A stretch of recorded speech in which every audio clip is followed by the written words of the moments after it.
আসসালামু আলাইকুম প্রিয় শিক্ষার্থীরা, তোমরা যারা গণিতে খুবই দুর্বল, গণিতটাকে তোমাদের খুব কঠিন মনে হয়, তোমাদের জন্য আমি শেখ রবিউল ইসলাম নিয়ে এসেছি গণিতের খুবই অসাধারণ সব ম্যাজিক ট্রিক্স। তোমরা আমার এই ছোট্ট ছোট্ট ট্রিক্সগুলিকে কাজে লাগাও এবং গণিতে খুবই পারদর্শী হয়ে ওঠো। এখন আমি তোমাদের জন্য 9 নাম্বার একটা ম্যাজিক ট্রিক্স ব্যবহার করছি। খুব সহজে তোমরা 9 নাম্বারটা শিখে নিতে পারবে। এর জন্য তোমাকে প্রথম 0 থেকে 9 পর্যন্ত লিখে যেতে হবে কন্টিনিউয়াসলি। 0 1 2 3 4 5 6 7 8 9 এইভাবে। ঠিক এর অপোজিট বিপরীত দিক থেকে সেম 0 থেকে 9 লিখে যেতে হবে। 0 1 2 3 4 5 6 7 8 9। দেখো 9 নামটা 9 টেবিল পুরো কমপ্লিট।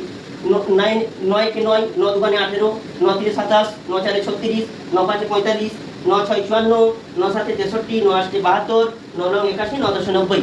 এইভাবে তোমরা যদি আরও নামটার বিভিন্ন ট্রিক্স, বর্গ, বর্গমূল, আরও গণিতের যেগুলো ইম্পর্টেন্ট চ্যাপ্টার আছে সেগুলো যদি তোমরা খুব অনায়াসে শিখতে চাও, খুবই ইজিলি শিখতে চাও, তাহলে আমার এই চ্যানেলটিকে তোমরা লাইক, কমেন্ট, শেয়ার এবং সাবস্ক্রাইব করে রাখবে।